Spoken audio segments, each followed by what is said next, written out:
So guys কেমন আছেন সবাই? আশা করি সবাই ভালো আছেন। সো গাইস অনেকেই আমার কাছে ভাই জিজ্ঞাসা করেন যে ভাই ফ্রি ফায়ার গেমের ভিতরে সবথেকে মোস্ট ডেঞ্জারাস ক্যারেক্টার স্কিল কোনটা।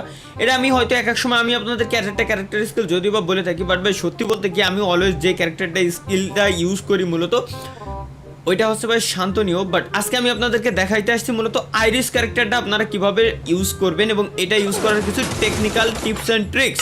তো গাইস এই জায়গায় আপনারা দেখতে পাচ্ছেন যে আমি নিয়ে আসছি ভাই আইরিস ক্যারেক্টার স্কিল, এবং এই জায়গায় আমি একটা যেহেতু গোলোয়াল মাইরেই আইছি, তো দেখতেই পাচ্ছেন আমি যখন ক্যারেক্টার স্কিলটা অন করলাম গোলো উপরে ফায়ার করার সাথে সাথে এই জায়গায় দেখেন যে গোলো ফুটো রে এ ফোড়ো হয়ে যাচ্ছে, কিন্তু গোলো কিন্তু জায়গায় দাঁড়িয়ে রয়েছে।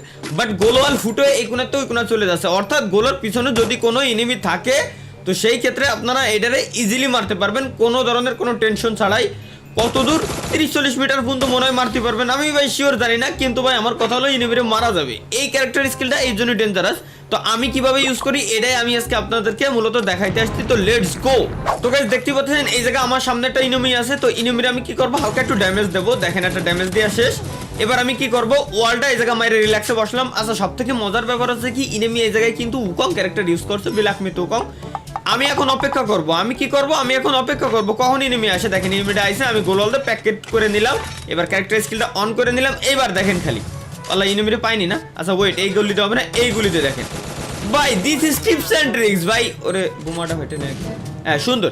তো দেখতে পাচ্ছেন যে গাইস আমি সিঙ্গেল এনিমিটারে কিভাবে মারলাম। এটা তো ছিল ভাই সোলোতে আমি আপনাদেরকে দেখালাম যে সোলোতে কিভাবে আপনারা মারবেন। বাট ভাই যদি আপনার সামনে সম্পূর্ণ স্কোয়াড চলে আসে তো স্কোয়াডরে কিভাবে আপনারা মারতে পারবেন ওইটা এখন আমি আপনাদের শিখাবো, চলেন।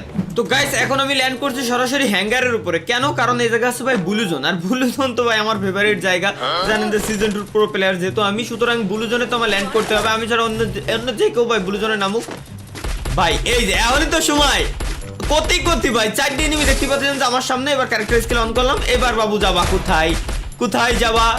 এবার খালি দেখেন যে নিরিক করে খালি একটু মাথার উপরের সাইডে নিরিক করে আমার মারতে হবে। দেখেন গোলো ওরা যতই মারুক ভাই ওরা বাঁচতে পারবে কি না।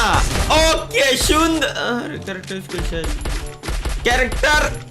ক্যারেক্টার স্কিল শেষ হয়ে গেছে গাইস। তো কি করার আছে, ক্যারেক্টার স্কিল থাকা অবস্থায় আপনারা কিন্তু মানে আমি আপনি দুজনে কিন্তু ইনিমিদের মারতে পারতাম। তো ক্যারেক্টার স্কিল যেহেতু শেষ হয়ে গেছে তখন কি করবেন, ইনিমির সামনে যাবেন এবং ব্যাক বাটন ক্লিক করে চলে আসবেন, ব্যাস ঝামেলা শেষ ভাই। এই ঝামেলার কোনো প্রয়োজন আছে নাকি?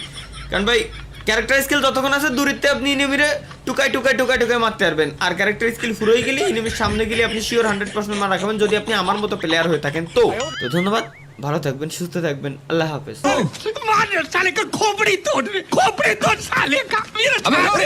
সো গাইস এখন আমি হচ্ছে আপনাদেরকে দেখাচ্ছি যে ভাই আপনারা যদি স্কোয়াডের ভিতরে ঢুকে যান আর সেই সময় যদি আইরিস ক্যারেক্টার ইউজ করতে চান তো স্কোয়াডের মাঝে থেকে আপনারা আইরিস ক্যারেক্টারের অ্যাবিলিটি কিভাবে ইউজ করবেন এটার টিপস এন্ড ট্রিক্স, ঠিক আছে? তো দেখতে পাচ্ছেন যে আমার সামনে নর্মাল একটা এনিমি আছে, এটারে তো আমি নক করে দিলাম।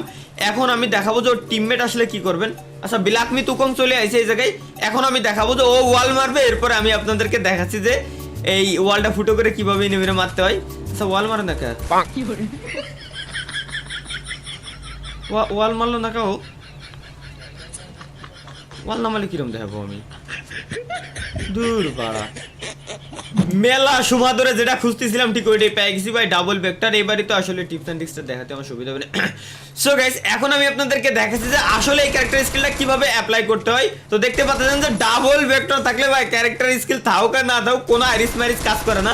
ডাবল ভেক্টরে আসলে ওয়াল মারলেও কোনো ফায়দা নাই, ঠিক আছে?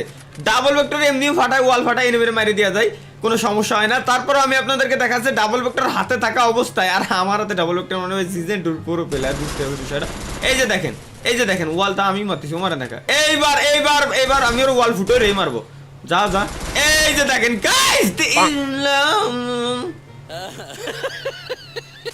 টিমমেটের সাহস কি বাড়া, ওয়ালই মারে না কে? হবে না আজকে।